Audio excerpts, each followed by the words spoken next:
예. 우리 일본의 박주영 간사님, 예, 방금 보고 또 보고, 예, 반갑습니다. 예. 예. 이집트 이경수 본부장님 반갑습니다. 네, 반갑습니다. 안녕하세요. 예. 같이 나. 아이고, 예, 예진아 씨도 반갑습니다. 반갑습니다. 예, 아이고, 너무 보기 좋습니다. 예. 예, 영국 서진국 선교사님 반갑습니다. 저기 지금 우리 주다민 선교사님이 조금 이 이름 앞에 국가명을 좀 이렇게 같이 넣어주시면 서로 이렇게 이야기하기 좋을 것 같습니다. 예, 네, 알겠습니다. 예. 서로 인사 나누시기 바랍니다. 예. 아, 이사장님 어디 가시나 봅니다. 운동하면서 들으시나 봅니다. 운동이 밤중에 무슨 운동이에요. 지금 저기 남이 버스 저기 타고 가는 중입니다, 지금. 그렇습니까? 저는 오늘 강의를 운동하면서 들으신 줄 알았습니다. 예, 지금 반갑습니다. 차량 연습 다 끝나고 예, 예, 지금 집에 가는 중에 있어요. 예, 예, 반갑습니다. 예, 예. 아, 또 대만의 우리 유원일 목사님 또 사모님 반갑습니다. 예, 까오숑, 예, 까오숑입니다. 예, 예, 우리 크리스 김상효 선생님 반갑습니다. 예, 예, 네, 반갑습니다. 예, 중국 빨리메라. 예, 오종환 선생님 반갑습니다. 예, 예, 니하오. 예, 저도 저희 아내도 되게 오래간만에 본 독일 정숙신 선생님 반갑습니다. 예.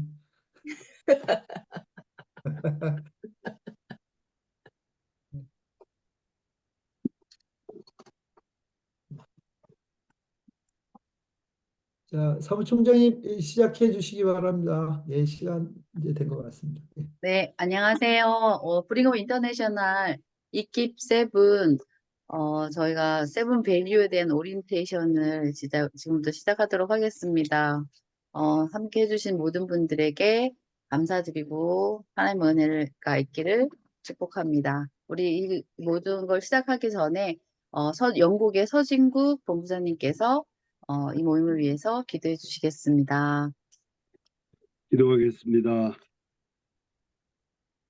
좋으신 하나님, 은혜를 감사합니다. 이렇게 좋은 공동체의 만남 가운데 또 세븐 발류를 또 진행하게 하심을 감사합니다.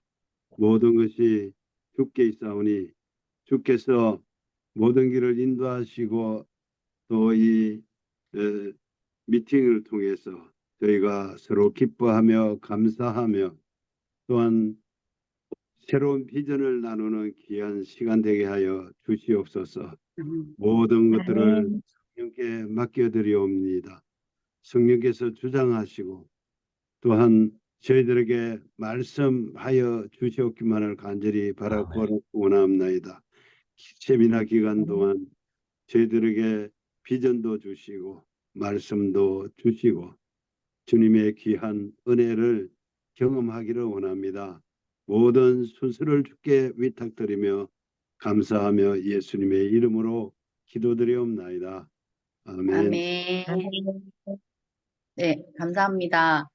저희가 이 이킵7 오리엔테이션을 하게 된 이유는 이것을 통해서 브링업 인터내셔널이라는 선교적 도구를 좀 더 잘 사용해서 또 그 하나님의 그 일하심들이 조금 잘 이제 진행되게 하기 위해서 이제 이걸 하게 되었습니다. 그래서 저희가 총 7주 동안 이루어지는데 매주 월요일 이 시간에 줌으로 만나서 이제 저희가 성경적 관점, 역사적 관점, 문화적 관점과 함께 또 브링업이 추구하고 있는 SDGs와 또 지속 가능 발전한 부분, 또 브링업의 3.0에 대한 것, 그리고 브링업 행정 실무에 대한 부분들을 나누게 될 것이고요. 그리고 브링업이 갖고 있는 7가지 가치를 하루에 한 가지씩 해가지고 저희가 또 나누는 시간을 가질 예정입니다. 그리고 저희가 지금 총 7조로 나눠져 있는데요. 저희가 이 지금 시간에는 1시간 반 정도의 서로 나누면서 이제 강의 시간들이 이루어지는데, 발표 시간들이 이루어지는데, 이 시간 이후에 그 조별 나눔을 하셔도 되고, 또 이제 시차 때문에 이 시간에 할 수 없는 조들도 있고, 또 그런 분도 계십니다. 그래서 조에 따라서 조 나눔은 시간을 따로 정해서 이렇게 또 조 나눔을 하도록 하겠습니다.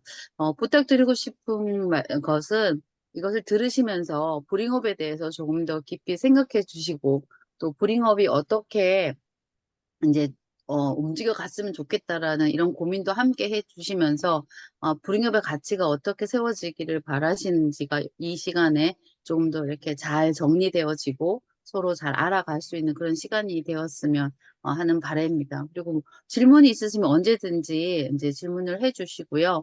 그리고 이 자리에서 질문하시기가 이제 불편하신 경우에는 각 조에 담당하고 있는 간사들에게 문자로 남겨주셔도 되겠습니다.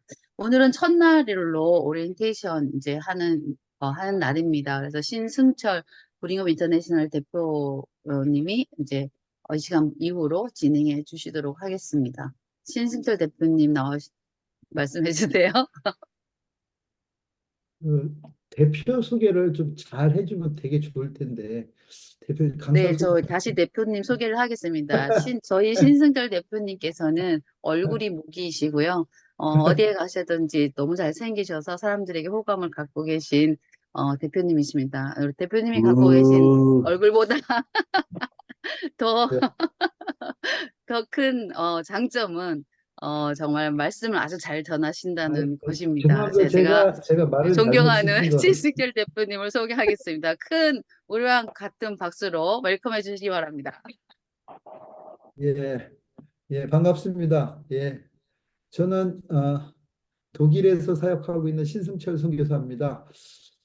오늘부터 이제 우리가 브링업 인터내셔널 세븐 밸류 오리엔테이션을 시작합니다. 저희가 사실은 이 오리엔테이션을 우리가 생각하게 되는 그 배경은요, 저희가 지난 한 5년 동안 플랫폼 사역을 하기 위해서 여러 다각도로 노력을 하고 또 지금 현재 27개의 사업본부 또 협력국이 함께 협력을 하고 있고 또 60여 개 단체와 우리가 MOU를 하고 있으며 또 100여 분이 넘는 우리 이사님들이 계시지만 우리 브링업 인터내셔널에 대한 그 방향성에 대해서 한 번도 이렇게 서로 나누어 보지 못했던 것 같습니다. 그래서 이번 올해 저희가 10주년을 맞이하면서 이 브링업 인터내셔널이 추구하고 있는 사역의 가치와 또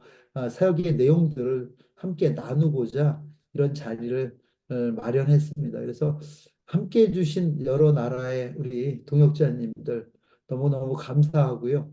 또 이 시차 문제가 있어서 함께하지 못하지만 또 줌으로 녹화로 함께할 우리 미주 지역에 계신 분들에게도 이번 기회를 통해서 우리가 브링업으로 함께하여서 하나님 나라 이 땅 가운데 아름답게 도래되고 회복되는 일에 함께 동역자가 되기를 소원하겠습니다.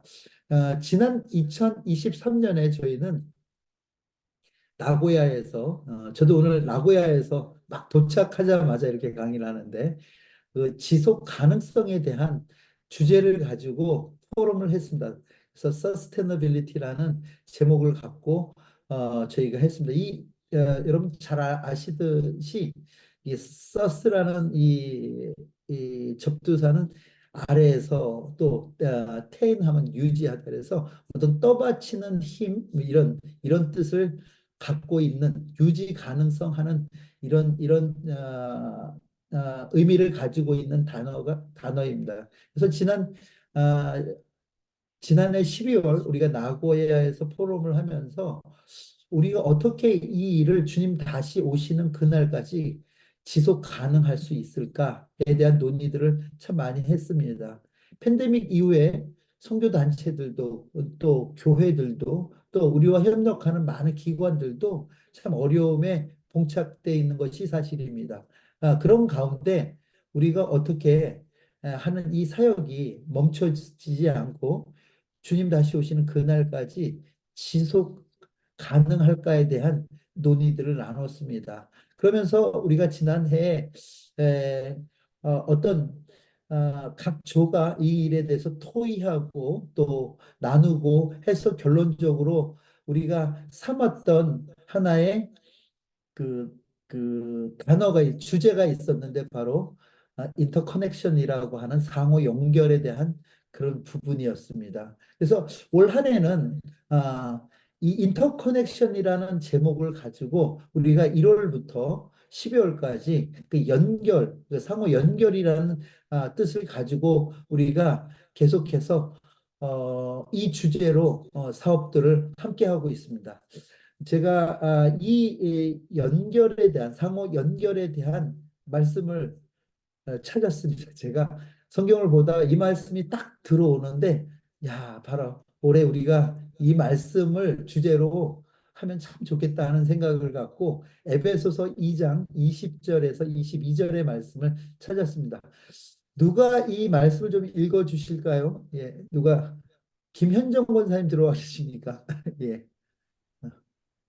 너희는 사도들과 선지자들의 터 위에 세우심을 입은 자라. 그리스도 예수께서 친히 모퉁이 돌이 되셨느니라. 그의 안에서 건물마다 서로 연결하여 주 안에서 성전이 되어가고 너희도 성령 안에서 하나님의 거하실 처소가 되기 위하여 예수 안에서 함께 지어져 가느니라. 아멘. 예, 아멘입니다. 자, 여기서 이 말씀에서 보면 너희는 사도들과 선지자의 터 위에 세우심을 입은 자다. 우리가 세우심을 입었다 하는 이 말씀과 또 친히 모퉁이 돌이 되신 예수 그리스도 안에서 건물마다 서로 연결하여 이 서로 연결하여 요 단어가 어쩌면 우리 이 올해 주제와 딱 맞는 단어인지 상호 연결이라는 그 단어와 딱 맞는 말이지 정말 저는 이 말씀을 발견하고 얼마나 기뻤는지 모릅니다. 주 안에서 그러므로 인해서 우리가 성전으로 되어가고 그 맨 마지막 줄에 이런 표현이 있는데 하나님의 거하실 처소가 되기 위하여 예수 안에서 함께 지어간다. 함께 지어져 가느니라 하는 이 말씀도 우리가 추구하는 브링업의 사업을 잘 표현해 주는 그런 말씀이 아니었나 하는 생각을 합니다. 그래서 저희는 2024년 올해 10주년이 되는 해인데 1월 세계 연결의 달부터 시작해서 지난 2월에는 경제 연결, 그다음에 3월에는 건강, 4월에는 환경, 5월에는 지역, 6월에는 기술, 7월에는 교육, 문화, 나눔, 감사, 지식, 희망 연결이라는 이 인터커넥션이라는 이 주제를 가지고 한 해를 지금 보내고 있습니다. 저는 우리가 이런 주제를 가지고 한 해를 보냄에 있어서 어떤 단체가 그 늘 중요한 것 한 가지가 있는데 뭐냐 하면 단체가 적었을 때는 이견이 없는데 단체가 성장해 가면서 각자의 생각이라든지 각자의 그 어떤 방향, 관점의 차이로 인해서 분쟁이 일어나는 것을 우리는 많이 보았습니다. 그래서 저희 브링업 인터내셔널에서는 2018년도에 독일에서 저희들이 함께 모여서 이 세븐 밸류라는 그 주제를 가지고 저희들이 토론을 한 적이 있습니다. 여러 나라에서 함께 모여갖고요. 또 우리가 앞으로 추구해야 될 브링업의 가치가 무엇인가 하는 그런 주제를 갖고 일주일 동안 함께 고민하면서 브링업 인터내셔널 세븐 밸류를 우리가 만들었고 그동안도 여러분하고 여러 차례 우리 김성훈 선교사님께서 지난 포럼에도 그렇고 나누어 주셨는데 이제 이번 우리가 세븐밸류 인터내셔널 이번 우리가 오리엔테이션을 하면서는 이 세븐 밸류에 대해서 조금 더 구체적으로 우리가 한번 나눠보려고 하는 게 저희들 생각입니다. 그래서 바라기는 이 세븐 밸류가 단순히 우리가 지향하는 방향점이 아니라 이것을 어떻게 우리 안에서 잘 활용하고 또 어떻게 적용할 거에 대한 이야기들을 이제 이번 우리가 이 세븐 밸류 인터내셔널 E7 이킵 세븐 인터내셔널에서는 여러분들이 각 주에서 나누어 주셨으면 감사하겠다는 생각을 합니다. 여러분 조직의 핵심 가치가 필요한 이유는요. 이 코어 밸류가 필요한 이유는 모든 구성원의 공동 목표를 추구하기 위해서 그렇습니다. 이 목표가 다르면 방법이 달라지고요. 그러다 보면 우리 안에도 분쟁이 있을 수 있습니다. 그래서 우리는 우리의 공동 목표를 추진하기 위해서, 추구하기 위해서 이 핵심 가치 7가지를 정했습니다. 두 번째는 공동체의 비전을 지지하고 또 지지하는 그 문화를 만들기 위해서 그렇습니다. 이 얘기도 우리가 선교 공동체로서 또 우리 브링업 인터내셔널이 같은 비전을 가지고 그 비전을 이루기 위한 문화를 만들어가는 것이 굉장히 중요하다는 생각을 가지고 이 세븐 밸류를 우리가 공부하게 됩니다. 또 사역의 전략에 영향을 주기 위해서 우리가 코어 밸류를 정하여서 우리가 공부합니다. 우리가 사역의 방향성이 없이 하다 보면은 그 사역이 온전한 곳으로 가기가 어렵기 때문에 사역의 전략에 영향을 주기 위해서 이 일을 합니다. 또 공동 목표를 창출하여 만들고 공동체의 일치를 추구할 뿐만 아니라 일터에서 진심으로 헌신할 수 있는 동기부여를 위해서 우리가 조직의 핵심 가치, 코어 밸류를 우리가 함께 공부하게 됩니다. 여러분, 산업시대에는요, 제도적이고 또 상명하복적인 가시적 평가를 굉장히 중요하던 그런 시대가 있었습니다. 또 형식적이고 직선적 발전에만 몰두하던 그런 시기가 있었다면 지금은 이제 우리가 흔히 이야기하는 정보화 시대가 됐는데 이 정보화 시대에 중요한 것은 다국적이고 전략 기획적이며 팀에 의해 그 일들이 이루어져 가며 또 융통성을 가지고 학제 간의 융합적인 일들이 이루어지는 그런 시대가 지금 우리가 살고 있는 21세기 정보화 시대가 아닌가 하는 생각을 해봅니다. 그래서 우리 앞으로의 사역의 방향은 제가 앞으로 브링업 3.0이라는 그 제목을 갖고 또 한번 다시 얘기하겠지만 지금은 파트너십 시대를 우리가 살고 있고요.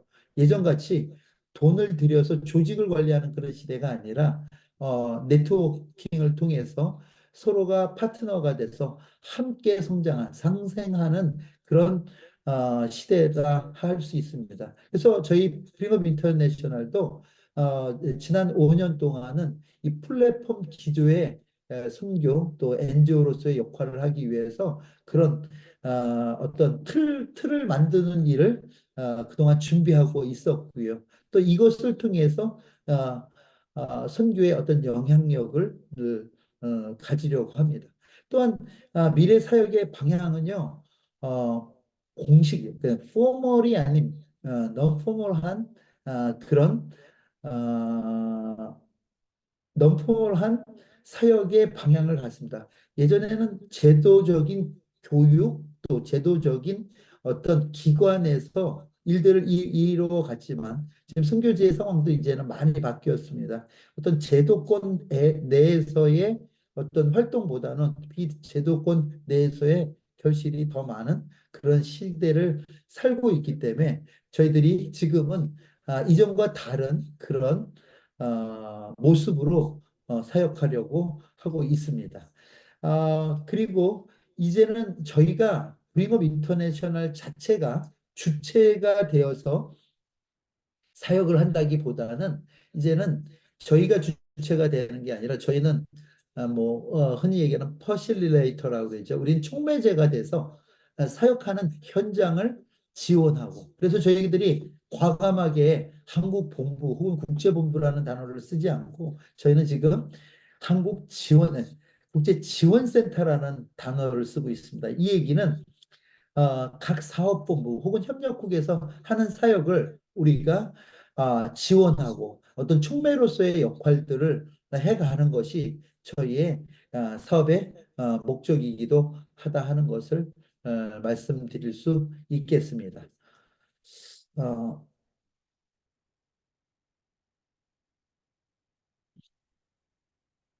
여러분, 우리가 잘 알고 있는, 이제 뭐 영국에 계신 분들은 영국을 아시는 분들은 잘 알겠지만, 세계적인 NGO 중에서 뭐 가장 크다고도 얘기하는 그 옥스팜이라는, 옥스팜 인터내셔널이라는 그 단체가 있습니다. 여기 이 단체도 이런 밸류들을 갖고 있습니다. 그래서 여기 6개의 밸류가 있는데, 어, 평등, 어떤 권한의 이임, 뭐 임파먼트라든지 솔리데리티, 우리도 지난해 주제로 삼았던 연대 의식이라든지 포용이라든지 책무라든지 뭐 용기, 격려, 이런 밸류를 가지고 이 단체가 일하는 것을 우리는 볼 수 있습니다. 그래서 Value for Poverty and Human Right라는 이들이 주제를 가지고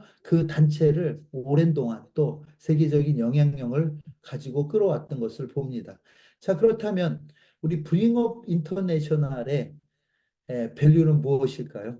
What about Bring Up International?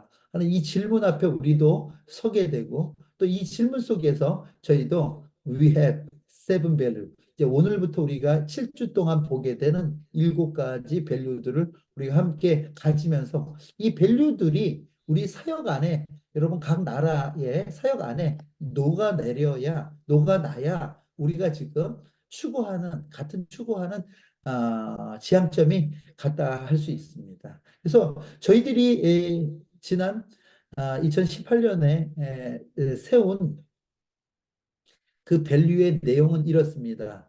첫째는 유연성이고요. 각 그 밸류 하나하나들을 이제 앞으로 우리가 공부할 때, 첫째는 유연성이고요. 두 번째는 협력이고요. 세 번째는 적정성이고요. 네 번째는 상호 연대고, 다섯 번째는 투명성이고, 여섯 번째는 신뢰성이고, 일곱 번째는 상호 호혜성이라고 할 수 있습니다. 여기에 대한 아티클이 지난 우리 나고야 포럼에 우리 김성훈 선교사님께서 해 놓으셨던 영어 버전도 있고요. 한국어 버전도 있습니다. 그래서 여러분들이 선교지에서 함께 공유해 주시면 좋겠고요. 우리 스태프들이 가능하면 지금 우리 전체 카톡방에다 올려주셔서 이제 한번 여러분들이 고심하시면서 이 7가지 밸류가 우리 사업본부에서, 우리 협력국에서 우리의 사역에 어떻게 사용될 수 있을까에 대한 논의들을 이제 조별 모임할 때 여러분들이 서로 나누어 주시고 했으면 감사하겠습니다.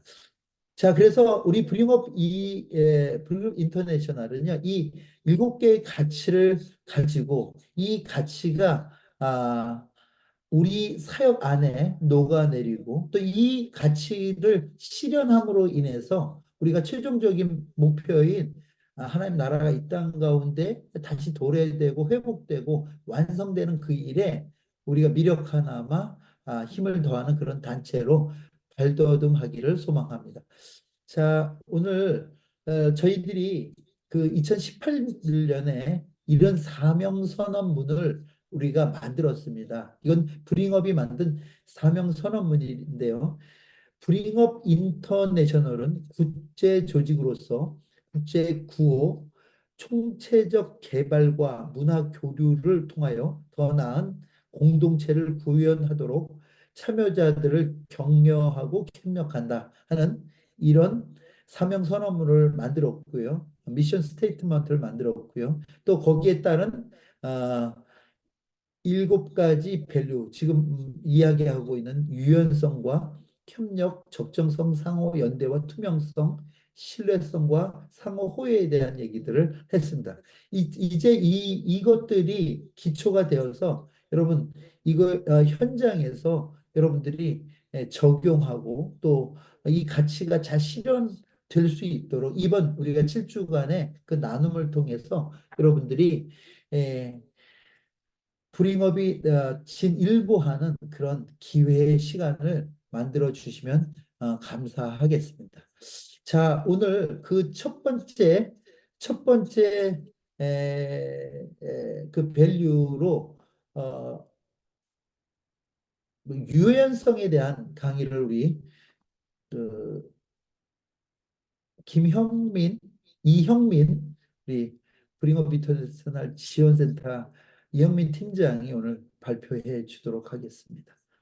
영민 팀장, 선교사님, 예, 이거 밸류 한 개씩 하는 거는 다음 주부터 하는 걸로 됐습니다.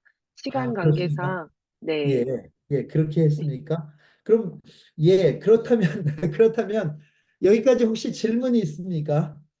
어, 어, 예, 그렇다면 제가 한 가지만 더 얘기하고 저는 오늘은 제가 첫 번째, 두 번째가 다 제가 제 시간으로 채워졌다고 합니다. 그래서 우리가 가지고 있는 브링업의 어떤 DNA에 대한 얘기를 말씀드리고 첫 번째 세션을 마치려고 합니다.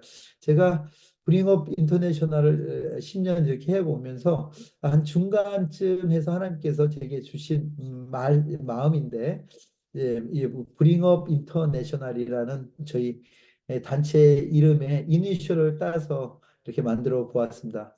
예, B 할 때 우리는 human being, 그래서 doing이 아닌 being 이런 표현을 했는데 그 일보다는 사람에 관심을 가지면 좋겠다 하는 그런 생각을 가지고 있습니다. 그래서 여러분 사역지에서 많은 일을 하는 것도 굉장히 중요하겠지만 그 일로 인해서 사람이 소외되지 않았으면 좋겠고요. 그 일이 사람을 살리는 일이 됐으면 좋겠다는 게 제 바람입니다. 두 번째는 업할 때 understand, 우리가 잘 아는 단어죠.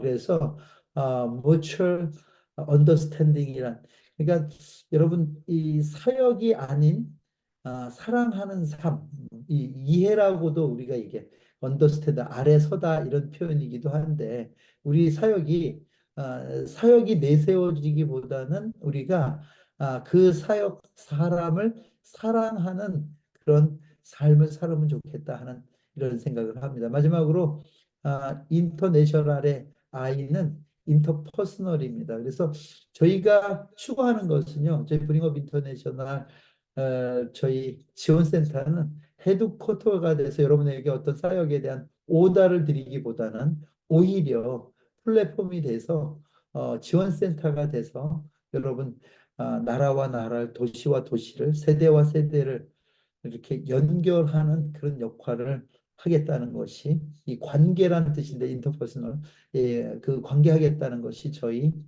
생각이기도 합니다. 자, 오늘 첫 번째 시간은 여기서 제가 마치고요. 잠시 한 5분 정도 지났다가 제가 이 PPT를 바꿔서 다시 하도록 하겠습니다. 예, 5분 후에 다시 만나도록 하겠습니다. 예. 분이 다들 화면 켜주시고 선교의 성경적 관점에 대한 강의를 듣도록 하겠습니다. 예. 5분이 되게 빨리 지나가네요. 그리고 오늘 첫날이라서 굉장히 많이 경직돼 있다는 생각을 제가 이렇게 해봅니다. 그래서 좀 저희가 시간적 여유가 있다면 지금 여러 나라에서 20개가 넘는 나라에서 들어와 있기 때문에 함께 소개도 좀 하고 나누고 그러면 좋은데 그런 여유가 없어서 저희들이 이제 이 7주 마지막 이게 마치는 날에 그동안 여러분들이 어떤 브링업에 대해서 이런 거죠. Before, After. 우리 오리엔테이션을 하기 전과 하는 이후에 어떻게 여러분들이 바뀌었나에 대한 얘기를 좀 함께 나눴으면 좋겠어요. 그래서 가능하다면 여러분들이 좀 그런 소감들을 미리 준비해서 작성해 주시면 또 앞으로 브링업이 더 발전해 가는데 도움이 되리라 믿습니다. 예, 여러 나라에서 지금 시차가 다 다른데도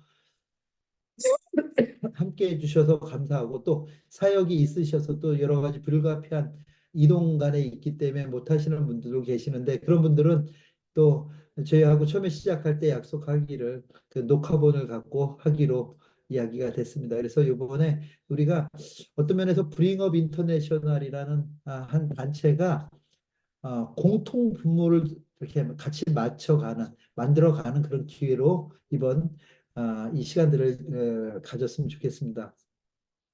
제가 맡은 강의, 첫 번째 강의는요, 저희들이 성경적, 그다음에 역사적, 그다음에 문화적 관점에 대한 세 가지 관점, 선교를 함에 있어서 사역함에 있어서 관점에 대해서 이야기하기로 했습니다. 그런데 제가 맡은 게 이제 성경적 관점입니다. 그래서 원래 우리가 교재로 삼은 이 성경적 관점의 교재는 여러분들도 아시는 분도 하신 분들도 있는데 카이로스 교재를 기초로 잡았습니다.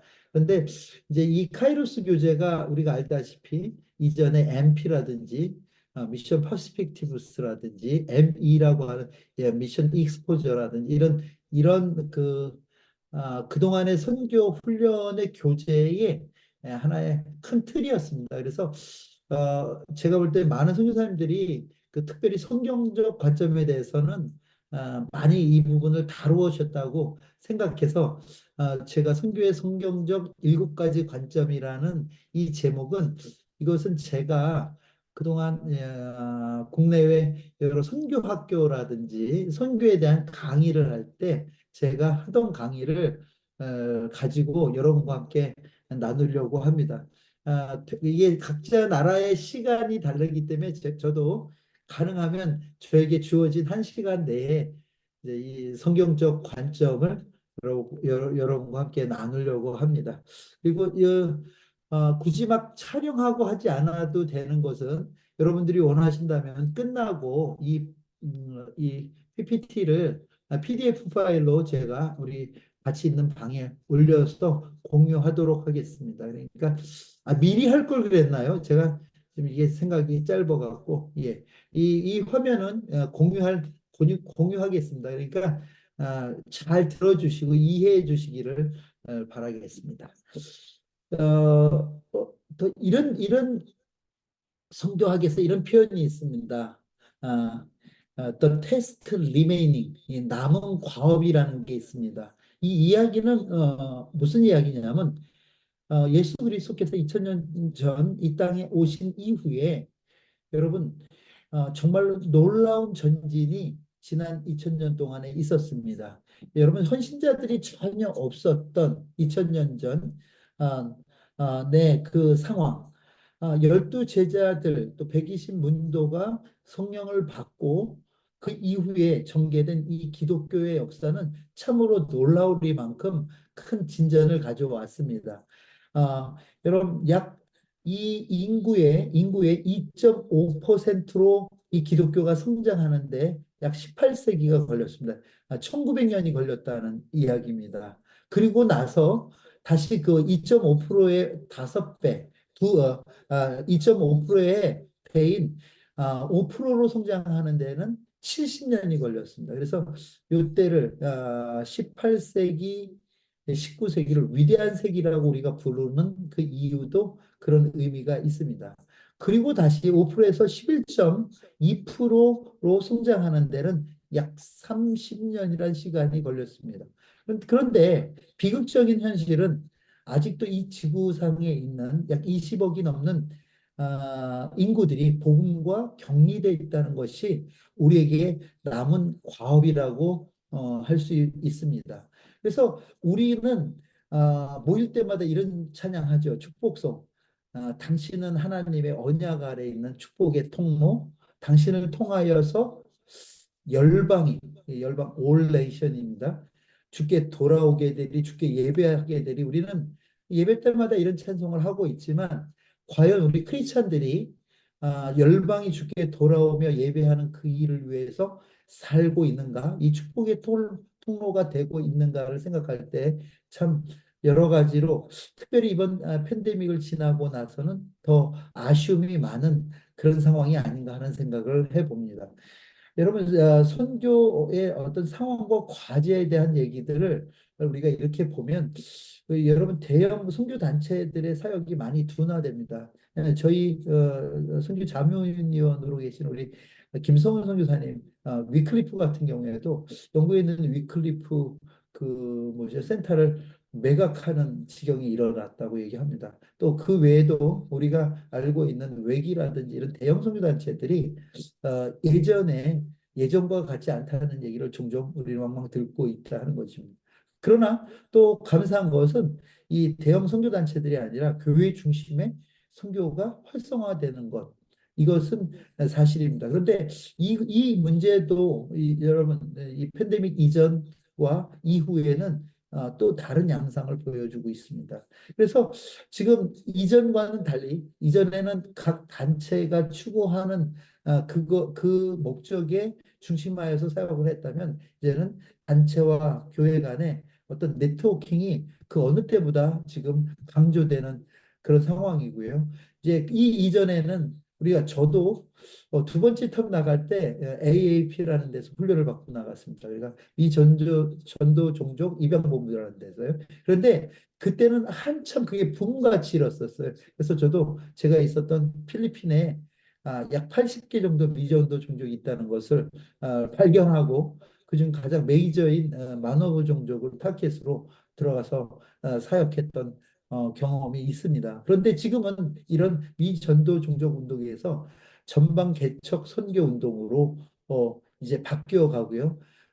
오히려 이제는 선교사가 들어가서 일하는 그런 일보다는 현지 선교사에 의한 사역들이 또 그들과의 어떤 동반자적인 사역이 사역 관계가 형성되는 것이 지금 상황이라 할 수 있습니다.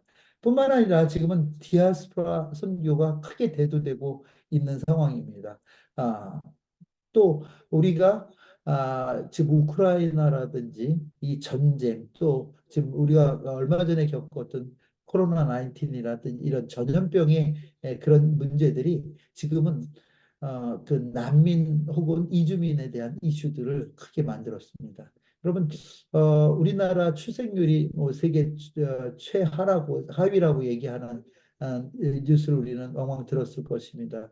그러다 보니까 우리나라도 지금 젊은 선교사들이 선교지로 나가는 일 이것보다는 오히려 지금은 시니어들이 연세가 있는 분들이 또 우리 팀에도 그런 분들이 계시는데 또 전문인들이 사역을 하는 이렇게 바뀌고 있다는 것입니다. 또한 이 MK 미셔너리 키즈에 대한 선교에 대한 그 큰 부각이 있습니다. 이들이 이렇게 표현하더라고요. 이건 하나님의 비밀 병기라고요. 자기의 절대 의지가 아닌 부모님들 때문에 선교지에서 태어나서 자라온 아이들이 선교의 굉장히 큰 무기라 하나님의 비밀 병기다 뭐 이렇게까지 표현하면서 요새는 MK 선교에 대해서도 많은 분들이 관심을 갖고 있습니다. 그렇다면 선교에 대한 큰 패러다임 하나가 바뀌었는데 어떤 사역의 중심이 이전에는요. 선교사 나가려면 목사 안수부터 받아야 됐습니다. 저도 저희 부모님이 부친이 선교사를 한다고 그러니까 들어와서 신학하고 안수 받고 나가라는 얘기를 하셨었거든요. 그러니까 안수를 받는 것이 아주 기본이었었습니다. 그런데 지금은 오히려 목회자로서 안수 받고 들어갈 수 있는 나라보다는 오히려 그렇지 못한 나라들이 더 많다. 목회자 선교사들을 받아주지 않는 나라들이 선교가 필요한 나라에 더 많아지기 시작합니다. 그래서 지금은 어떤 면에서 목회자 중심이 아니라 전문인 중심의 어떤 선교가 지향되고 있는 그런 상황입니다. 사역의 기간도 제가 선교사 나갈 때만 해도 우리 축사하러 오신 총회 총무님이 뼈를 묶고 오라는 얘기를 했습니다. 여기 이제 선교사님들 가운데서도 파송식 때 뼈 묻고 오라는 얘기 한두 번씩 다 들어보셨을 겁니다. 근데 요즘 젊은 선교사들 나가는데 뼈 묻고 오라 그러면 안 나갑니다. 요새는 어떤 면에서 어떤 나라에서 얼마큼 오래 있었냐가 그게 그 선교에 아주 굉장히 큰 뭐라고 어깨에 힘이 들어가는 일이었는데 그러기보다는 요새는 이 단기 사역 중심의 사역이 많이 여러 가지 항공의 교통의 발달이라든지 여러 가지 이유로 장기가 아닌 단기 사역에 요새는 더 관심을 갖게 됩니다. 또 사역 지역도 한 지역, 저도 필리핀이라는 나라에 30년 뭐 이런 것이 굉장히 자랑스럽게 얘기되던가 하면 이제는 오히려 한 지역이 아니라 여러 지역에서 다각적인 사역을 하는 것이 어떤 모델이 되어가고 있는 그런 상황이고요. 사역 내용도 예전에는 교회 개척 중심의 사역이었다면 이제는 총체적인 사역, 홀리스틱 미니스트리라고 하는 여러 분야에서 지금 저희 브링업 인터내셔널이 NGO로 NGO 사역을 하는 것도 NGO로 옷을 갈아 입은 것도 이런 총체적 사역을 위해서 NGO로 옷을 갈아입었다 할 수 있습니다. 또 사역의 형태도 이전에는 다 람보식 개인 사역이라고 얘기했습니다. 그래서 어떤 선교사가 한 지역에 들어가서 불세출의 영웅이 되어서 그 지역의 사역을 뭐 하는 뭐 이런 식의 이야기라면 이제는 어떤 혼자 할 수 있는 일은 없다 할 정도로 팀 사역이 부각되고 있는 그런 상황입니다. 그래서 선교의 트렌드가 평신도가 전문인이 단기간 여러 지역에서 총체적으로 사역을 하는데 팀을 이루어 총체적으로 사역하는 것이 현대 선교의 큰 트렌드라고 할 수 있습니다. 이런 트렌드를 생각하면서 우리가 성경적으로 어떤 관점으로 우리가 사역해야 되는가? 제가 볼 때 이제 7가지 그 관점을 이야기하고 싶은데 처음에 첫 번째가 바로 복종이 아닌 순종이다 하는 그런 의미입니다. 제가 저희 여기도 이제 많이 있는데 우리 필리핀 와서 훈련받은 친구들에게 처음 가르치는 구호가 이거였습니다. 선교는 순종이다. 여러분 한번 따라해 보시겠습니까? 선교는 순종이다. 예. 그래서 이게 서미션에 대한 부분입니다. 우리가 선교를 이전에는 정복의 개념으로 볼 때가 많이 있었습니다. 그래서 저도 후원하는 교회 가보면 세계 지도를 걸어놓고 마치 그 땅들을 정복해 가는 것 같이 여기저기 깃발을 꽂아가면서 우리 교회가 선교하는 것하고 할 때가 있었습니다. 근데 우리가 잘 알고 있듯이 이런 제국주의적 선교에 많은 폐해들을 갖고 왔어요. 그래서 서양 선교사님들이 사역했던 뭐 네덜란드 선교사님들이 사역했던 인도네시아라든지 또 뭐 프랑스에서 사역했던 뭐 베트남이라든지 뭐 중국이라든지 여러 나라들이 그 제국주의적 선교의 폐해를 맛보았던 경험이 있었습니다. 그러나 우리가 말씀을 통해서 볼 때 요한복음 5장 30절입니다. 우리 주현정 권사님 읽어주시겠습니다. 내가 아무것도 스스로 할 수 없노라. 듣는 대로 심판하노니 나는 나의 뜻대로 하려 하지 않고 나를 보내신 이의 뜻대로 하려 함으로 내 심판은 의로우니라. 예, 예수님조차도 이 땅에서 아버지의 자신의 뜻이 아닌 보내시니 아버지의 뜻에 순종하여서 사역했다고 말씀하십니다. 그래서 선교 그럴 때 이 선교라는 단어, 미션이라는 단어는 보내다라는 뜻이고요. 그래서 미셔너리 우리가 선교사 할 때는 보내심을 받은 자다 이렇게 우리는 이야기합니다. 즉 보내심을 받았다. 내가 선교사로서 이야기할 때 보내신 분이 있다는 것을 기억해야 되고요. 그 보내신 분의 뜻을 따라 순종하면서 행하는 것이 진정한 선교라는 그런 말씀을 드리고 싶습니다. 예수 그리스도께서 우리의 대장 되시는 선교의 대장 되시는 예수 그리스도께서 죽기까지 순종함으로 선교하셨다면 이 땅에서 선교하셨다면 우리도 선교하는 일이 그 땅을 정복하는 개념이 아니라 하나님의 말씀에 순종하여 그 땅을 차지하는 이런 개념으로 바뀌어야 된다 하는 것입니다. 두 번째는 정복이 아니라 회복이다 하는 리스토레이션에 대한 부분입니다. 그래서 선교는 회복이다 하는 생각을 여러분 하시기를 바랍니다. 선교가 회복이라는 것은 여러분 사도행전 1장 8절입니다. 오직 성령이 너희에게 임하시면 너희가 권능을 받고 예루살렘과 온 유대와 사마리아와 땅끝까지 이르러 내 증인이 되리라 하시니라. 예, 우리는 이 말씀을 종래 그레이트 커미션이다, 하나님의 명령이다 하고 우리가 외우고 또 이 말씀을 쫓아 선교사로 나가고 했습니다. 근데 이 말씀을 우리가 곰곰이 보면은 이 말씀은 예수님께서 승천하시기 전에 하신 마지막 말씀인데, 여러분 지상 대명령이라기보다는 예수님의 천상 사역에 대해서, 저는 이 표현을 이렇게 표현하는데 여기다가 적진 않았지만 아, 예수님의 예수님의 천상 사역으로서 예언적 선포다 이런 표현을 합니다. 예언적 선포. 왜냐하면 이 일을 이루기 위해서 제자들에게 예루살렘을 떠나지 말고 약속한 것, 즉 성령을 기다리라고 말씀하셨기 때문입니다. 그래서 이 일을 이루시는 이는 우리가 아니라 성령이며, 성령이 이 이루시는 일에 대한 증인으로 우리를 세우신다는 것이 이 말씀의 본 의미라 하는 것입니다. 1장 8절을요, 원어, 헬라 원어에 봐도 단 한 문장도 명령형이 없다는 것이 이 지상 대명령이라기보다는 하나님께서 하시고자 하시는, 예수님께서 앞으로 이루실 그 예언적 선포였다 하는 그렇게 이해하는 것이 더 옳지 않나 하는 생각을 해봅니다. 그래서 우리가 사도행전이라고 하고 읽는 그 사도행전은 오히려 사도행전이라기보다는 성령께서 일하시는 성령행전이라고 보는 게 맞고요. 또 그 성령께서 어떻게 일하시는가를 사도들의 입을 통해서 증거되고 증언됐던 것이 바로 사도행전이었습니다. 하나님께서 디자인하신 하나님 나라가 어떻게 회복되어 갈 것인가에 대한 예수님의 말씀이었고, 기독교는 하나님이 일을 하시는 종교입니다. 그래서 하나님의 일은 하나님이 하십니다.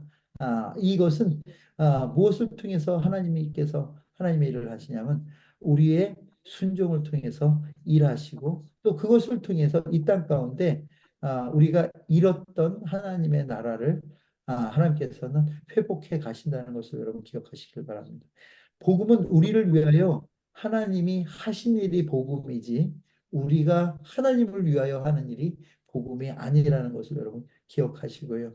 예수님의 명령은 성령으로 일하시겠다는 말씀이고, 하나님 나라의 완성도 하나님께서 성령을 통하여 이루어 가심을 우리에게 말씀하고 계시다 하는 것입니다. 선교가 회복인 것은 하나님 나라의 관점에서 하나님께서는 하나님 나라의 회복에 대한 계획을 가지십니다. 인간의 범죄로 인해서 하나님 나라를 상실한 인간들에게 이 하나님 나라를 회복하기 위한 그 계획을 하나님께서 하셨다면, 예수님께서는 이 땅에 오셔서 여러분 첫 번째 설교도 회개하라 천국이 갖고 왔다고 하면 하나님 나라에 대한 설교라면, 마지막 가르침도 사도행전 1장 3절에 나오는 40일간 제자들과 유하시며 하나님 나라의 일을 가르치셨다. 마지막 가르침 40일에 부활 이후 40일 동안의 가르침도 하나님 나라의 가르침이시고, 예수님께서는 이 땅에서도 오로지 하나님 나라에만 관심하고 그 복음을 성취하고 이루셨다는 것을 우리는 말씀을 통해 볼 수 있습니다. 그렇게 예수 그리스도께서 이루어 놓으신 하나님 나라를 성령님을 우리 가운데 보내주셔서 이 성령님을 통해서 하나님 나라를 완성해 가시는 그 역사의 선상에 오늘 우리가, 또 우리 브링업 인터내셔널이 서 있다고 저는 믿습니다. 그렇기 때문에 우리는 일이 아닌 하나님 나라의 백성으로서 이 나라를 증거하고 증언하는 일이 우리가 이 땅 가운데서도 이 나라를 누리는 일이고, 그 하나님의 다스림과 통치함, 즉 성령의 순종함을 통해서 이 나라가 이 땅 가운데 실현된다 하는 것을 우리는 알 수 있습니다. 그래서 여러분 이 하나님의 나라에 대한 그 이야기는 여러분 방금 제가 말씀드렸던 사도행전에 1장 3절에 나오는 하나님의 나라의 일을 말씀하셨다는 얘기로부터 시작돼서 여러분 28장에 보면요. 30, 31절에 하나님 나라를 전파하며 주 예수에 관한 모든 것을 담대하게 거침없이 가르치시더라. 하는 말씀으로 사도행전이 끝납니다. 그러니까 사도행전은 하나님 나라로 시작해서 하나님 나라로 끝나고요. 그 하나님 나라를 성령께서 이루어 가심을 우리에게 말씀하십니다. 제가 지난 팬데믹 때 이렇게 썼던 책을 지난 포럼 때 나눠드렸는데 혹시 한국에 여러분들이 나와 계신데 아직 못 받으신 분이 있으면 사무실에 얘기하시면 제가 우리 여기 오늘 강의에 이번 강의에 참석하시는 분들에게 해서 제가 드리도록 하겠습니다. 제가 사서 드리는 겁니다, 여러분. 예, 그래서 저도 이 책을 사도행전을 보면서 크게 세 가지 관점이 있더라고요.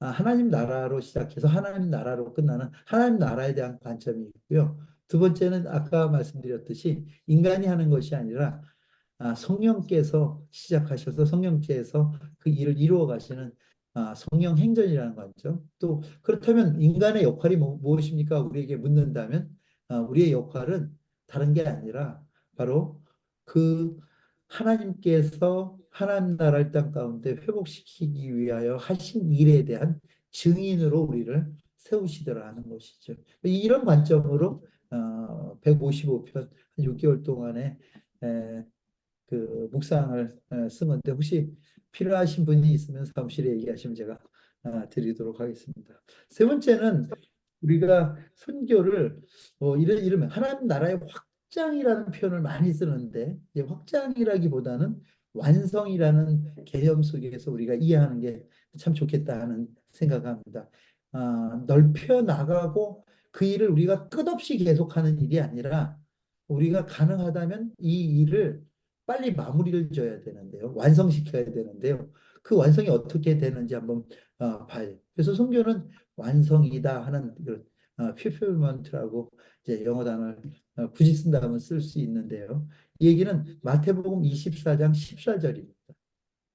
이 천국 복음이 모든 민족에게 증언되기 위하여 온 세상에 전파되리니 그제야 끝이 오리라. 예, 예, 우리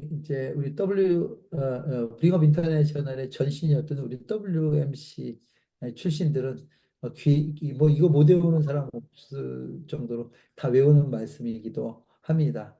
여러분, 유대인들의 착각이 있었다면 무엇이냐면 메시아가 first coming 하는 것으로 세상에 종말이 올 거라고 생각했어요. 그런데 하나님의 계획은 예수 그리스도의 퍼스트 커밍을 통해서 복음이 완성되고요. 이 완성된 복음이 모든 민족과 종족 가운데 증거되고 전파되어 됨으로 인하여 예수 그리스도께서 세컨 커밍 하심으로 재림하심으로 어, 이 선교를 완성시킨다는 것이 하나님의 계획이었죠. 그래서 우리는 이 확장의 개념보다는 모든 종족과 민족 가운데 복음을 전함으로 이 선교를 완성시키겠다는 그런 마음가짐을 가지고 이 선교에 임해야 이 선교가 바로 이루어지는 그 성경적 관점이라고 할 수 있겠습니다. 그래서 선교는 완성입니다. 그래서 저는 선교가 목적이 되지 않았으면 좋겠습니다. 선교는 하나님 나라를 완성하는 도구일 뿐이지 선교 자체가 목적이 돼서 우리가 천년만년 계속 이거 하며 살아가는 게 아니라는 우리의 지향점은 하나님 나라의 도래, 회복, 완성이라는 거죠. 그래서 여러분 이것이 단지 저 하나의 비전이 아니라 우리 브링업의 비전이 됐으면 좋겠습니다. 우리 동역자들의 동일한 비전이 됐으면 좋겠습니다. 여러분에게 누군가가 당신의 비전은 무엇입니까? 그러면 세계 선교요 이렇게 대답하지 마시고요. 저의 비전은 하나님 나라가 이 땅에 도래하는 것입니다. 이 땅에 완성되는 것입니다. 그 일을 위해서 저는 이런 일을 하고 있습니다. 하고 표현하는 것이 훨씬 더 바른 표현이 아닌가 하는 생각을 합니다. 그래서 선교에 골이 있다는 거죠. 그 골은 바로 이 하나님 나라가 이 땅 가운데 회복, 도래, 완성되는 것이고요. 그래서 하나님 나라의 완성의 마지막 징조가 무엇이었습니까? 바로 모든 민족이 복음을 얻는, 모든 민족, 종족에 증거되고 전파되는 것. 그게 끝이라고 예수님께서 말씀하셨기 때문에 이, 이 선교의 완성은, 죄송합니다. 하나님 나라의 완성은 복음을 통하여 이루어진다고 말씀드릴 수 있습니다. 네 번째는 군림이 아니라 섬김이다 하는 그런 관점으로 이 선교를 하면 좋겠다 하는 생각을 합니다. 성경적 관점이죠.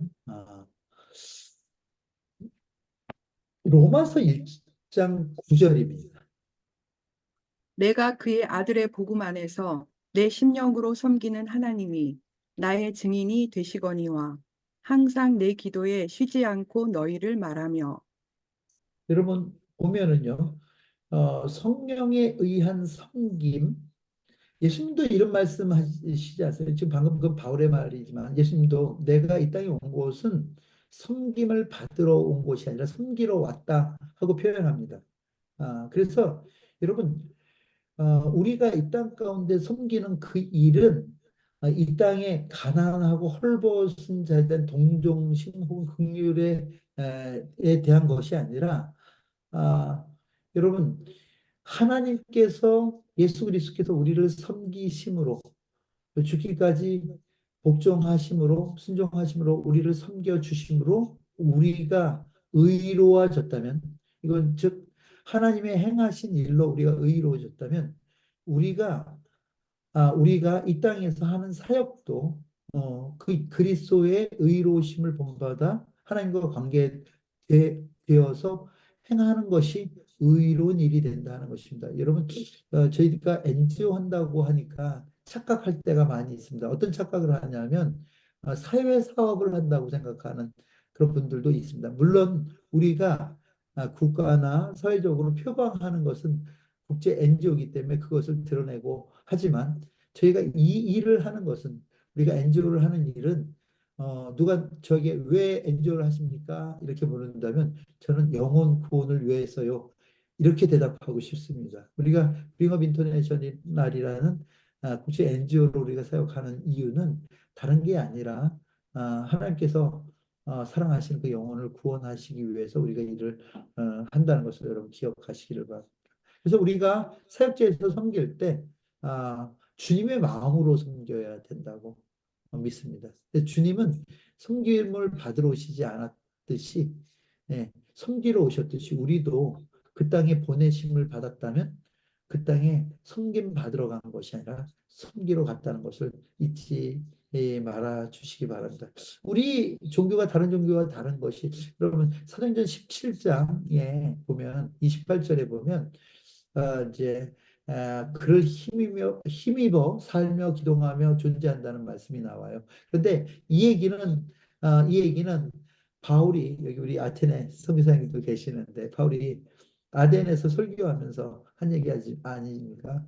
너희가 믿는 신은 사람이 고안하여 사람의 손으로 만든 신이지만 우리가 믿는 하나님은 천지 만물을 창조하신 하나님이다.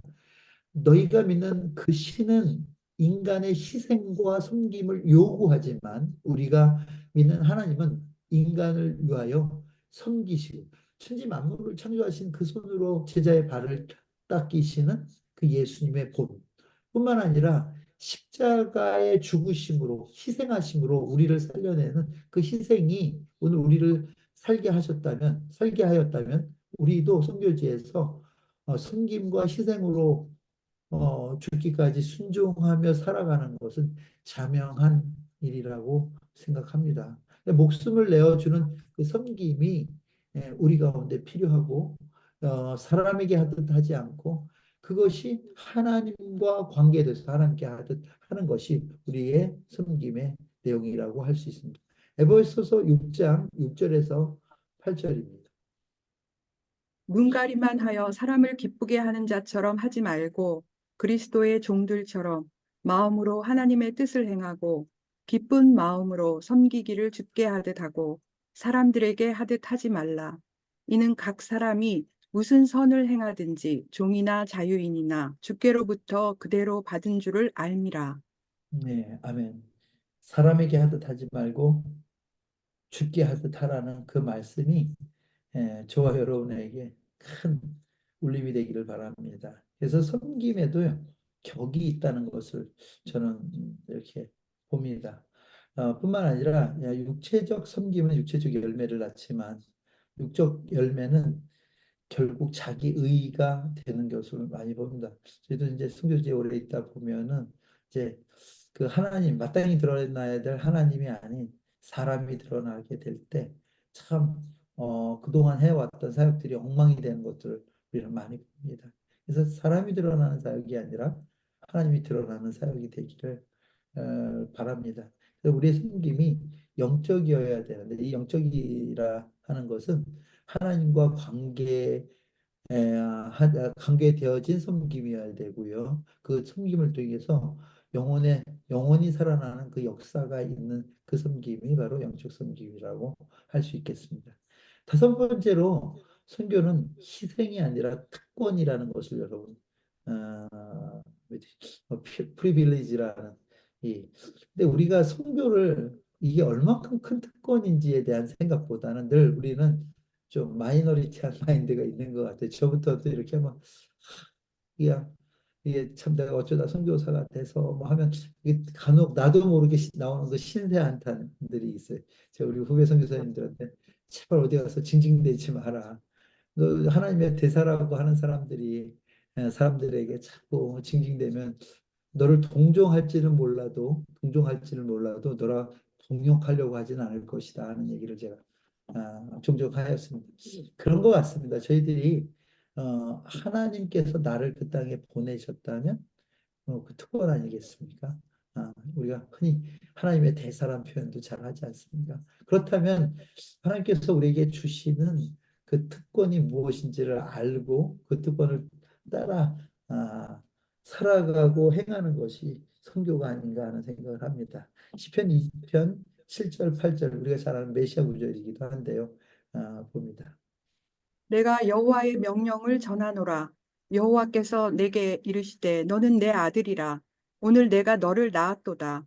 내게 구하라. 내가 이방 나라를 내 유업으로 주리니 내 소유가 땅끝까지 이르리로다.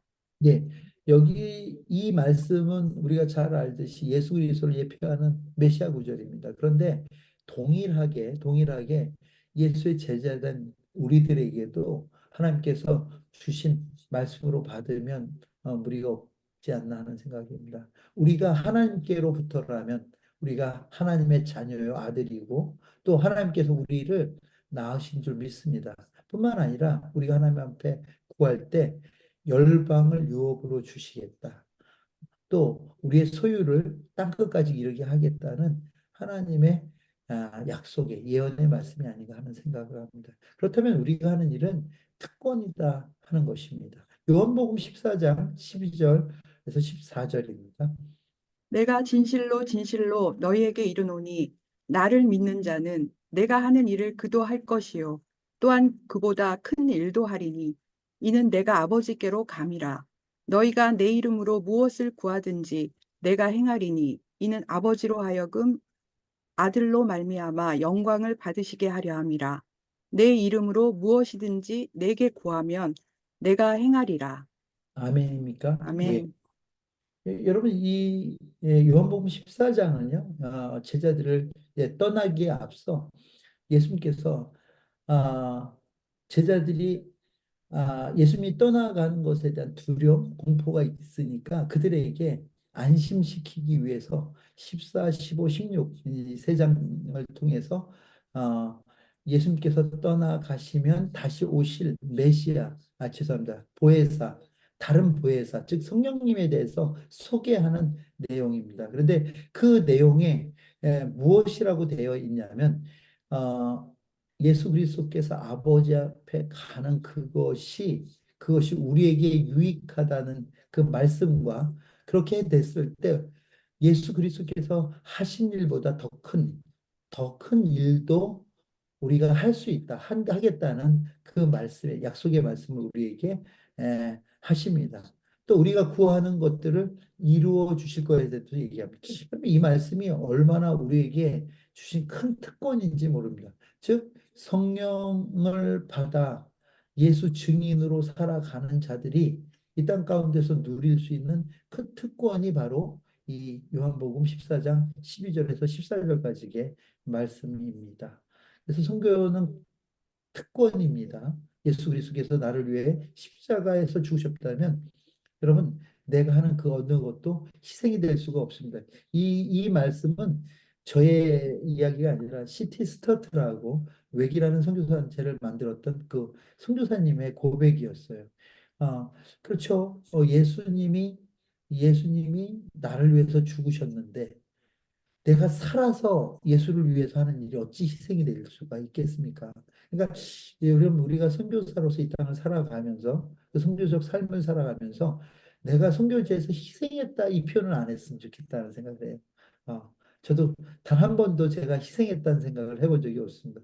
저희 아이들에게도 동일하게 얘기합니다. 너희가 선교사 자녀이기 때문에 손해 본 것보다 선교사 자녀이기 때문에 유익된 것, 또 받은 은혜가 더 큰 것을 날마다 계수해야 된다는 얘기를 제가 저희 자녀들에게도 얘기합니다.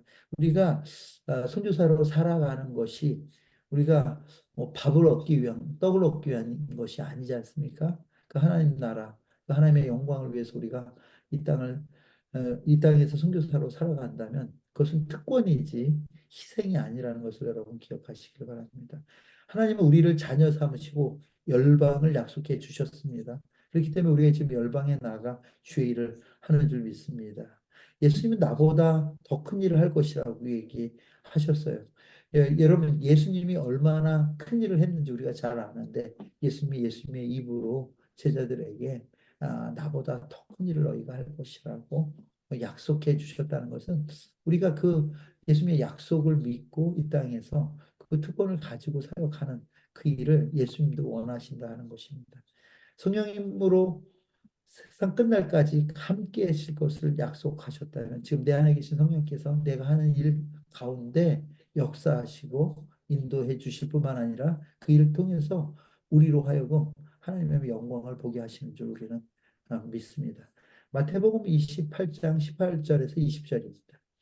예수께서 나와 말씀하여 이르시되 하늘과 땅의 모든 권세를 내게 주셨으니 그러므로 너희는 가서 모든 민족을 제자로 삼아 아버지와 아들과 성령의 이름으로 세례를 베풀고 내가 너희에게 분부한 모든 것을 가르쳐 지키게 하라. 볼지어다 내가 세상 끝날까지 너희와 항상 함께 있으리라 하시니라. 예. 아멘. 이 말씀에 대한 오해들이 간혹 있어요. 여기서 얘기하니까 뭐라고 얘기하냐면 하늘과 땅의 모든 권세를 내게 주셨는데 이 네 개가 예수님입니다. 예수님께 주신 겁니다. 우리에게 주신 게 아니라. 그러니까 우리가 하나님의 권세를 가지고 일한다는 이런 표현을 간혹 하는데 뭐 틀린 얘기는 아니지만 여러분 이 하나님께서는요 예수님께 이 모든 권세를 주시고요. 그리고 모든 권세, 하늘과 땅의 모든 권세를 가지고 계시는 그 예수 그리스도가 지금 우리 안에 계시다 이런 얘기입니다. 아, 그리고 그 우리 안에 계실 뿐만 아니라 그분이 세상 끝날까지 다시 받고 예수 그리스도께서 이 땅 가운데 다시 도래하고 다시 이 땅 가운데 재림하시는 그날까지 그 항상 함께 하실 것이라는 이 약속 또한 우리에게는 큰 특권의 말씀이 아닌가 하는 생각을 합니다. 로마서 15장 16절입니다. 이 은혜는 곧 나로 이방인을 위하여 그리스도 예수의 일꾼이 되어 하나님의 복음의 제사장 직분을 하게 하사 이방인을 제물로 드리는 것이 성령 안에서 거룩하게 되어 받으실 만하게 하려 하심이라. 예, 이 말씀 또한 우리를 복음의 제사장으로 삼으셨다는 거예요. 이방인을 제물로 삼는. 그러니까 여러분 우리 선교사님들 특별히 여기 계시는 사업본부장님들이나 필드 매니저 여러분들은 이방을 제물로 하나님 앞에 드리는 복음의 제사, 거기에 기름 부음 받은 자라는 것을 여러분 잊지 마시기를 바랍니다. 그 기름 부음이 여러분들의 삶과 가정과 사역 가운데 날마다 날마다 넘쳐나길 주의 여러분 축원을 드립니다. 여러분 그것이 우리가 일할 수 있는 가장 큰 원동력이고 그것이 우리가 일하는 특권이라는 것을 여러분 기억하시기를 바랍니다. 여섯 번째는 체험이 아니다 나눔이다 이런 쉐어링에 대한 부분입니다. 그래서 선교는 나눔입니다 하는 하나님은 독생자 예수 그리스도를 우리에게 나누어 주셨습니다. 예수님은 자기 몸을 우리에게 대속 제물로 나누어 주셨습니다. 제자들은 자기의 삶을 복음을 위하여 내어 주셨습니다. 나누어 주셨습니다. 여러분 그렇기 때문에 뭐 영어로 표현하면 It's our turn. 이제 우리 차례죠. 우리가 우리의 삶을 어, 아직도 복음을 알지 못하는 자들에게 나누어 줄 차례이다. 여러분 만약 하나님께서 예수 그리스도 자기의 독생자를 우리에게 나누어 주시지 않았다면 오늘 우리가 구원을 이야기할 수 있겠습니까? 또한 예수 그리스도께서 이 땅에 오셔서 자기의 몸을 살과 피를 우리에게 나누어 주시지 않았다면 어찌 우리가 구원을 노래할 수가 있겠습니까? 아무리 예수 그리스도께서 구원을 이루어 놓으셨다 할지라도 그 이루어 놓은 그 복음을 제자들에 의해서 또 많은 선교사님들에 의해서 오늘 우리 손에까지 나누어 주시지 않았더라면 우리가 어찌 복음을 이야기할 수, 구원을 이야기할 수 있겠습니까? 그렇다면 이제는 우리가 우리의 삶을 아직도 복음을 알지 못하는 자들에게 나눔으로 인해서 또 다른 나눔의 역사를 써가야 된다 하는 것입니다. 사도행전 2장 44절에서 47절입니다. 믿는 사람이 다 함께 있어 모든 물건을 서로 통용하고 또 재산과 소유를 팔아 각 사람의 필요를 따라 나누어 주며 날마다 마음을 같이하여 성전에 모이기를 힘쓰고 집에서 떡을 떼며 기쁨과 순전한 마음으로 음식을 먹고 하나님을 찬미하며 또 온 백성에게 칭송을 받으니 주께서 구원받는 사람을 날마다 더하게 하시니라. 아멘. 여러분, 제가 지난주 일본에서 나고야에서도 집회를 하면서 그런 말씀을 드렸어요. 어떤 말씀을 드렸냐면 성령의 가장 큰 역사는 자기 포기다. 그러니까 성령 강림을 통해서 우리는 방언하고 뭐 소란 어떤 그 신비한 어떤 우리는 역사가 일어난 것이 성령의 큰 역사라고 생각할 수 있지만 여러분 성도들의 삶의 태도가 달라졌더라는 거죠. 다시 바꿔 얘기하면 자기가 주인 삼고 살았던 것, 자기 소유로 삼고 살았던 것들을 다 내어놓고 나누며 포기하고 우리가 소유하는 자가 아니라 하나님의 소유된 자로 그들의 삶을 바꾸었다는 것이 성령의 가장 큰 역사가 아닌가 하는 생각을 합니다. 여러분, 소유하기 위하여 사는 세상 속에서 내가 주님의 소유로 산다는 것이 그리 쉬운 일은 아닙니다. 그렇지만 그 일을 통해서 하나님의 뜻이 이 땅 가운데 회복되고 도래되고 또 그 나라가 완성되는 줄 우리는 믿습니다. 그래서 여러분 신앙은 자기 포기입니다. 그럼 성경에 가난한 자가 없으니 하는 표현이 요 구절에만 있습니다. 34절인데요. 32절부터 있습니다. 믿는 무리가 한 마음과 한 뜻이 되어 모든 물건을 서로 통용하고 자기 재물을 조금이라도 자기 것이라 하는 이가 하나도 없더라. 사도들이 큰 권능으로 주 예수의 부활을 증언하니 무리가 큰 은혜를 받아 그 중에 가난한 사람이 없으니 이는 밭과 집 있는 자는 팔아 그 판 것의 값을 가져다가 사도들의 발 앞에 두매 그들이 각 사람의 필요를 따라 나누어 줌이라.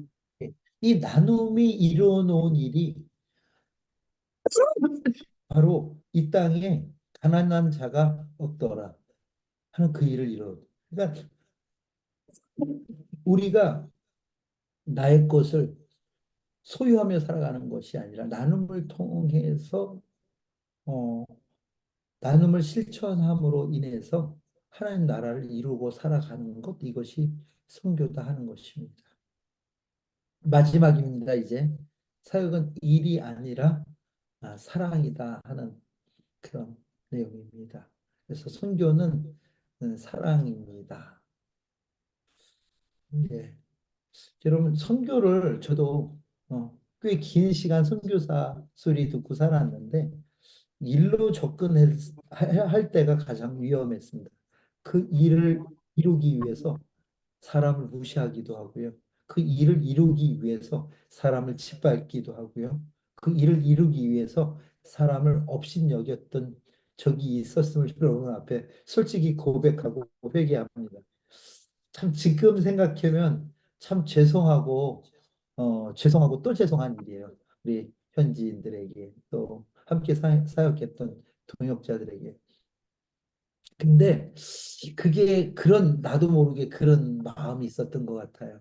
내가 이 일을 통해서 어떤 나를 드러내 보이리라, 어떤 성과를 만들어 보겠다는 내 욕심이 얼마나 많은 사람들을 무시하고 짓밟고 어, 이용하려고 했는지 몰라요.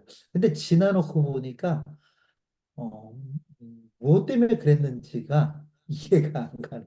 내가 주님의 일을 하러 갔었는지, 아니면 나의 어떤 목회적 야망, 선교적 야망을 이루기 위해서 행한 일인지에 대한 뭐 이런 구분조차도 되지 않는 그런 무지했던 나의 그런 시절이 있었음을 여러분 앞에 말씀을 드립니다.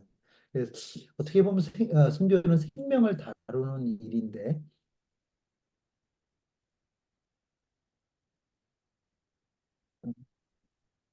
생명보다 더 관심하는 것, 또 그 생명보다 더 우선하는 것이 있을 때 그 일을 그르치는 것뿐만 아니라 그 생명이 다치는 것을 저는 선교지에서 많이 보았습니다.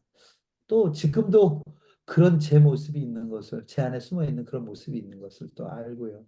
그래서 우리 브링업이 하는 일 가운데는 그런 생각을 해요. 우리가 생명을 다루는 그 일을 하는 자로서 우리가 하는 일을 일이 아니라 사랑으로 그 일을 했으면 좋겠다는 생각을 합니다. 그래서 예수님의 그 비유 있잖아요. 잃어버린 양의 비유라든지 드라크마의 비유라든지 돌아온 탐자. 이 예수님이 관심하시는 것은 한 영혼이었죠. 많은 일에 대한 효율성이나 업적이 아니요. 근데 우리는 아직도 일에 대한 효율성, 또 업적 이것을 하려고 하다 보니까 이 생명을 소홀히 여기는 때가 많았다 하는 것입니다. 그 아담의 족보, 가인의 족보의 특징은 업적 중심으로 그 족보가 기록되는 걸 봐요. 퉁소 잡는 자의 조상이 되거나, 아, 뭐, 또 어떤 무기 다루는 자, 쇠를 다루는 자의 조상이 되거나, 뭐 성을 쌓아 자기 이름을 붙이거나, 뭐 이런 거라면 이 세상이 가지고 있는 것들이죠. 그 성공주의 혹은 번영 신학의 내용이죠. 그런데 예수님의 족보는 누가 누구를 낳고 죽는다. 누가 누구를 낳고 죽는다로 끝나요. 무슨 얘기냐면 그 생명으로 연결되는 그 족보더라고요. 그러니까 우리가 선교지에서 얼마큼 많은 업적을 쌓아 남겨놓을 것인가가 아니라 내가 그 선교지에 사역함으로 인해서 얼마나 많은 영혼이 주 앞으로 돌아오느냐에 대한 그 싸움이 아닌가 하는 생각을 해봅니다. 여러분, 그래서 선교가 프로그램이 되기보다는 생명을 살려내는 사랑의 도구가 되기를 바라겠습니다. 요한복음 3장 16절에서 17절입니다. 하나님이 세상을 이처럼 사랑하사 독생자를 주셨으니 이는 그를 믿는 자마다 멸망하지 않고 영생을 얻게 하려 하심이라. 하나님이 그 아들을 세상에 보내신 것은 세상을 심판하려 하심이 아니요 그로 말미암아 세상이 구원을 받게 하려 하심이라. 아멘. 예. 하나님이 세상을 사랑하시는 이 하나님의 사랑은 아픈 사랑이라고 누가 그러더라고요. 왜냐하면 자식을 내어주는 자식을 친자를 죽여 우리를 양자 삼는 그 아픈 사랑을 하신 그 하나님의 사랑이 우리를 구원하셨다면 우리도 이제는 우리가 사랑으로 우리의 사역이 우리의 사랑으로 출발되는 우리의 사역이 선교지의 영혼들을 살려내는 그런 역사가 있으면 좋겠다는 생각을 해봅니다. 요한일서 5장 11절에서 12절입니다. 또 증거는 이것이니 하나님이 우리에게 영생을 주신 것과 이 생명이 그의 아들 안에 있는 그것이니라. 아들이 있는 자에게는 생명이 있고 하나님의 아들이 없는 자에게는 생명이 없느니라. 그렇죠? 그렇기 때문에 우리는 생명 대신 예수 그리스도 그 아들을 우리가 선교지에서 많은 사람들에게 소개함으로 인해서 그 사랑이 많은 자들에게 예, 전해지고 또 전파되고 증거되는 일에 우리가 도구가 되어야 되겠다는 그런 생각을 해봅니다. 자, 오늘 저희 강의는 첫 번째 강의 선교의 성경적 7가지 관점이라는 제목으로 말씀을 전했는데 혹시 이 7가지를 다 외울 수 있는 사람 있습니까? 설마요. 없겠죠? 근데 여러분 한번 다시 보시고요. 예. 혹시 질문 있으시면요. 이제 마이크 키셔도 되고요. 제가 오늘 시간을 마치느라고요. 되게 빨리빨리 진행했습니다. 그래서 뭐 어려운 내용은 아니었으니까 여러분들이 잘 이해했으리라 보고요. 혹시 질문 있으면 한번 질문해 주시겠습니까? 질문이 아니더라도 오늘 이 강의를 듣고 뭐 한마디 소감을 해 주실 수 있으면 한마디 소감해 주시면 감사하겠습니다. 누가 한 3분 정도만 해 주시면 좋겠네요. 아직 시간이 조금 남았거든요. 예. 누가 좀 해 주시겠습니까? 안 하시면 제가 지적할까요? 오늘 잘 들어오셨는지. 이제 그래서 여러분 지금 저희는 전체 6개 조로 나눠 있는 걸로 알고 있습니다. 맞습니까? 6개입니까? 7개입니까? 몇 개 조로 나눠 있죠, 저희가? 일곱 개 조로 되어 있습니다. 예, 7개 조가 이번에는 세븐이 굉장히 중요합니다. 세븐 밸류, 성경의 세븐 관점, 그래서 7개 조인데요. 이제 조별로 여러분들이 조가 짜여져 있으니까요. 그 조별로 나눔을 하시는데 미루면 다시 모이기 되게 힘들고요. 제가 볼 때는 여기 계신 분들은 여기서 나누시는 게 훨씬 더 유익하지 않을까 하는 생각을 해봅니다. 질문 없습니까? 그럼 한 두세 분만 좀 이렇게 나눔을 좀 해주시겠습니까? 오늘 들은 이렇게 제가 우리 까오슝의 우리 조혜경 선교사님께 부탁해도 될까요? 공부 잘하는 사람한테 시켜야지. 일본의 박주영 간사님도 준비하고 계세요. 네. 제 선교지에 나와서 이제 알았던 말씀들이 이제 읽었던 말씀들이 새롭게 느껴지는데 오늘 이제 그 대표님 통해서 어떤 선교의 바른 마음의 자세라 그럴까 이런 거를 다시 한번 생각하는데 너무 이렇게 주옥같이 다가오는 거예요. 그래서 참 그 예수 그리스도의 섬김으로 우리가 의로워졌고 그리고 영원히 살아나는 섬김을 해야 된다는 것. 그리고 예수 그리스도께서 나를 위해 죽으셨다면 어떤 일도 희생이라고 할 수 없다. 내가 하는 어떤 일도 희생이라고 할 수 없다. 그리고 이제 성령의 가장 큰 능력은 자기 포기로 이루어지는 나눔이다. 그래서 자기 포기가 성령의 가장 큰 역사라는 거. 이런 것들이 이제 귀로만 들었던 것이 나와 정말 연관이 되는 내가 이거를 귀로만 듣는 게 아니라 해내야 되는구나. 이제 내가 해낼 수 없는 거지만 하나님이 하도록 인도하고 계시구나라는 그런 것들이 너무 예, 감사했습니다. 예. 우리 일본의 박주영 필드 매니저님, 예, 예, 어저께까지는 같이 있었는데 이제 오늘 이렇게 보니까 또 예. 예. 목사님 생명의 삼투 수고 많이 하셨습니다.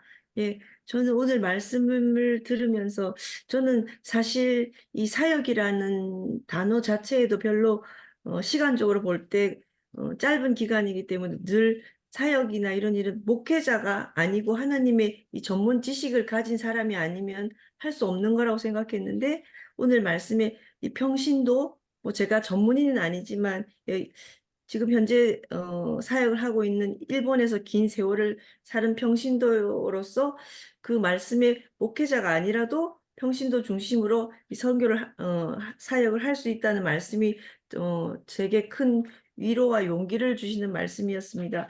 그리고 이 주님 사역을 하는 일이 마지막에도 특권이라고 하셨는데 저희는 저도 사역이라고 하면 이 여러 나라에 가서 항상 힘들게 일하시는 선교사님들을 향한 마음이 좀 안 됐다 뭐 약간 큰일이시겠다 힘드시겠다고 생각했는데 그것이 주님이 저희들에게 주신 특권이라면 좀 더 하나님의 일에 동참할 수 있는 그 부분을 은혜로 감사히 잘 할 수 있는 마음을 주셨고 그리고 또 이 선교에 대한 7가지 관점에서 전부 다 이렇게 하나님의 말씀으로 연결해 주심으로 인해서 하나님의 말씀을 약속으로 받을 수 있다는 것에서 더 확신을 가질 수 있는 좋은 기회였습니다. 감사합니다. 제가 한 번 더 시키고 싶은데 우리 한국의 이남경 사모님 왜 도망가고요? 아내가 못하면 남편이 하세요. 네, 제가 대신하겠습니다. 안녕하세요. 예, 목사님 반갑습니다. 아까 대표님이 얘기하실 때에 선교는 특권이다라는 얘기에 대해서 저도 이제 목회자가 되어지면서 내가 왜 목회자가 되어졌지? 힘들 때 이제 막 나도 평신도로서 잘 섬길 수 있는 것도 있었을 텐데 이런 생각도 했는데 오늘 강의를 들으면서 그래 내가 목회자가 된 것도 하나님이 특별히 선택해 주신 특권이 아닐까. 우리가 선교도 특권이고 목회라는 것 특권이고 또 물론 평신도로서의 사역하는 그 모든 것도 하나님 주신 특권이 아닐까 하는 것을 생각하면서 우리의 사역들에 대해서 감사하자라는 생각을 하게 됩니다. 옆에서 아내가 안 해서 제가 대신했습니다. 예, 감사합니다. 감사합니다. 예, 예. 한 번 더 해볼까요? 박재현 예, 집사님. 저는 공부를 잘 못했는데 시키셔서 오늘 선교사님 말씀을 들으면서 제가 이제 나름 정리를 해봤는데요. 저 카이로스 교육을 좀 받았는데 거기에 대한 어떤 좀 개념을 가지고 이제 접근을 했는데 전혀 역시 선교사님답게 제 해석의 어떤 그걸 말씀하신 것 같습니다. 처음에 이제 순종, 회복, 확장, 완성, 그다음 섬김, 특권, 나눔, 사랑 다 그 성경적 관점에서 선교를 봤을 때 다 동의를 하고요. 저는 말씀을 들으면서 제가 여기에서 좀 부족한 게 뭔가라고 했을 때 가장 부족한 게 마지막 부의 사랑인 것 같습니다. 저는 여기에서 사랑이 너무너무 어렵다. 정말 어렵다. 두 번째가 나눔 어렵다. 어렵다. 나머지는 하나님의 나라에 대한 개념은 언제부턴가 가지고 살았던 것 같습니다. 나머지는 어느 정도 제가 조금 관여하고 있는데 나눔과 사랑은 가장 어렵다. 역시 주님 오실 날까지 계속 훈련받고 노력해야 될 뿐이다. 이렇게 생각했습니다. 감사합니다. 예, 감사합니다.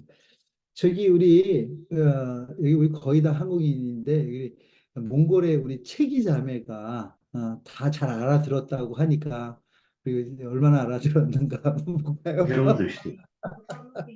네, 저도 그 일본 본부장님이랑 좀 비슷하게 아직은 몽골은 뭐 선교사님들 오세요 뭐 이런 입장이고 뭐 보내는 그런 나라가 아니라고 뭐 선교사님들은 진짜 희생 많이 하신 분들 대단하신 분들 아마 몽골은 아직 우리는 못한다 그렇게 생각하고 있었는데 득권이라는 그 말씀을 듣고 그 득권을 나도 누리고 싶다는 생각이 들었어요. 그래서 지방 선교라든지 그 작은 것도 할 수 있겠구나 그런 마음이 들었어요. 예, 너무 감사해요. 예, 너무 한국말 해주셔서 너무 감사해요. 너무 고마워요. 한 분 정도 더 나도 이거 얘기하고 싶다 하신 분이 있으면 손 들어 주시겠어요? 제가 주제의 사모님을 시키면 안 하면 이명총 목사님이 하실래나? 저기도 어디로 가버리시는 것 같은데 아니 가지 마시고 예, 안녕하세요. 예, 반갑습니다. 예 반갑습니다. 오늘 일찍 예, 들어오고 저는 뭐 듣는 데 집중하고 있습니다. 예, 예. 그런 걸 얘기해. 예, 내가 볼 때는 목사님이 주제의 아니라 사모님이 예, 옆에서 예, 예. 코치하는데 사모님이 좀 한 말씀 해보세요. 예, 예. 한 말씀 하시면 이제 오늘 마무리해도 될 것 같습니다. 예.